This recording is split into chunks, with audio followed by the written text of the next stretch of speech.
Quiz Lady is now streaming exclusively on Hulu if you're in the United States, and this was a hit at the Toronto International Film Festival, and going into this thing, I knew nothing about it. But I looked at this cast and I saw Awkwafina, Sandra Oh, Will Ferrell, and Jason Schwartzman were all involved, all very funny people. So we followed two sisters. One is named Anne, played by Awkwafina, and she's working a dead-end 9-to-5 job, and she's pretty much living a pretty content life. She's paying all the bills, she's sending out loans to her train wreck of a sister, Jenny. Jenny played here by Sandra Oh, and Jenny is very much a train wreck. Like, it seems like her life aspirations have changed so many times. And the two must work together to help cover their mother's gambling debts. So how they decide to do this is Jenny actually secretly records Anne on video answering all the questions correctly on a quiz show that Anne watches every night. And this clip goes viral and Anne soon becomes known as the Quiz Lady. So the sisters set out on a wild cross-country trek to get the cash and audition for the show and hopefully pay off all the family debt. Now this whole entire concept feels like a movie that would come out in the early 2000s. It feels like one of those big budget comedies where you get all the big budget stars to take part in it. And it kind of feels like a movie that's way past its time. But yet there's something still so charming when a movie like Quiz Lady comes along and you just can't help but be endeared by it. And I don't want to sit here and say that Quiz Lady is the best comedy of the year, or even that it's very funny, but I think this might turn out to be one of the most overlooked and underrated movies of the entire year. I found Quiz Lady to be very enjoyable. And that's all centered around this whole concept. I am a game show fanatic. Anytime I would have a sick day from school, I would stay in bed and I would just binge watch game shows the whole time. But no game show format is going to be more famous than the quiz show format, and that's what we get here. Anne is a humongous fan of this quiz show, and this is like a huge dream of hers to be on this stage with the host, who's played here by Will Ferrell of all people. And yes, those of you who watch SNL Celebrity Jeopardy, that's one of their most famous recurring sketches of all time. The fact that Will Ferrell is playing the host of this show is like the most hilarious coincidence to me. Oh, coincidence, just like your mother, Trebek.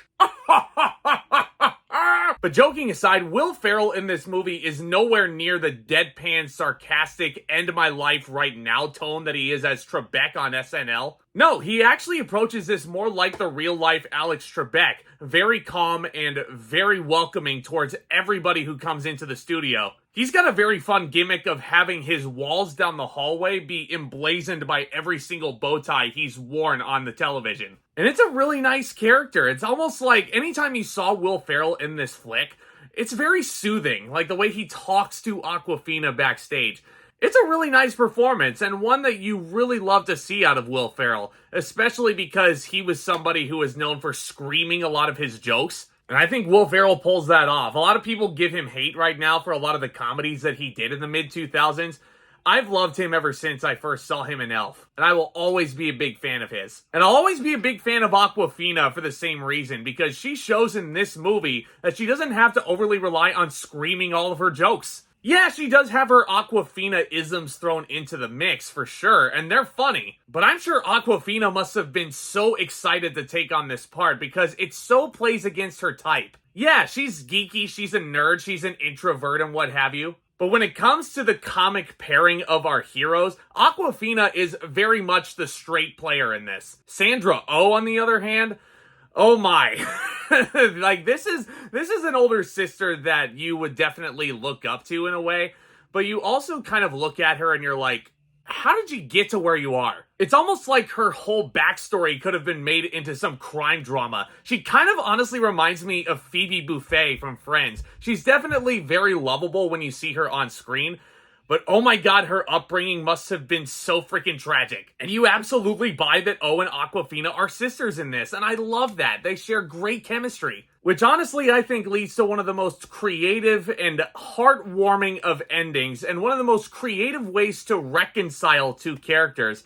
Like, I don't want to give anything away per se, but it actually kind of touched my heart in ways that not a lot of movies did this year. And even though Quiz Lady is not the funniest comedy that you'll come across even this decade, it is still definitely very well helmed. Jessica Yu is a very competent director, and I can't wait to see what else she does. I'd love to see more of Awkwafina and Will Ferrell playing against their type in movies like this. And I'd love to see more Awkwafina and Sandra Oh together. Because like I said, the sisterhood is such a great arc in this movie. That's not to say that Quiz Lady comes without its problems. This is a comedy after all. Is every joke in a comedy like this gonna land for people? Absolutely not. Like all film, comedy is very much subjective. I don't think a lot of people are going to find Quiz Lady very funny.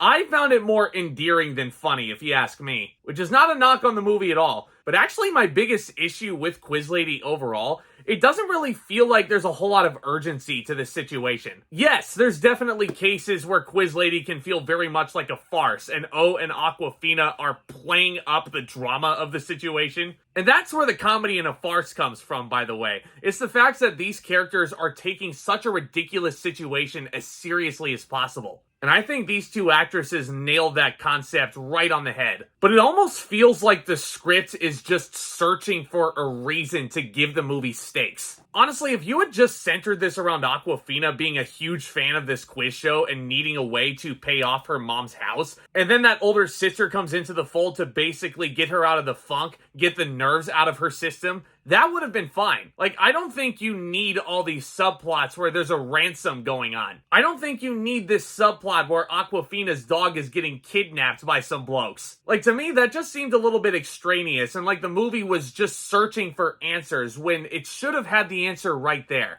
But that's just me looking for things to nitpick at this point. I've really enjoyed Quiz Lady. I really don't think you guys should be letting this flow under your radar. It's one of the better streaming movies that you're gonna get out of this year. Awkwafina, great leading performance. Sandra Oh is a great character actress, and she proves it here. And I'm sure Will Ferrell was so excited to get that deadpan game show host character out of his system, and he could actually play a real game show host. As a big fan of game shows, though, this movie was a lot of fun. I'm gonna give Quiz Lady a B+.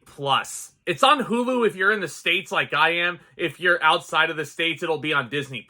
Trust me, this was a big hit at the TIFF Festival for a reason. I don't think you want to miss this one. Let me know what you thought of Quiz Lady down in the comments section below. What is your favorite Awkwafina performance? What is your favorite Will Ferrell performance? There's loads that we can discuss down there. And I love making these videos and starting this discussion with you lovely viewers. Getting to talk to you guys really makes my day. Talking all things movies, TV, all things entertainment. So do consider subscribing and joining the family today, because it's a great community over here, and y'all don't want to miss anything from here on. Do me a favor and hit that thumbs up as well on your way out. That would be a huge help. Stay tuned for more videos very soon in a jam-packed month of November with Low-Key Season 2 wrapping up. I am loving where they're going with that, by the way. And with that, for the first time in Marvel history, you get the Low-Key Season 2 finale as well as the Marvels premiering on the same day. 2 different Marvel projects for the price of one day. And I can't wait to share in the fun with all of you guys. Thank you so much again for tuning in. And with all that being said,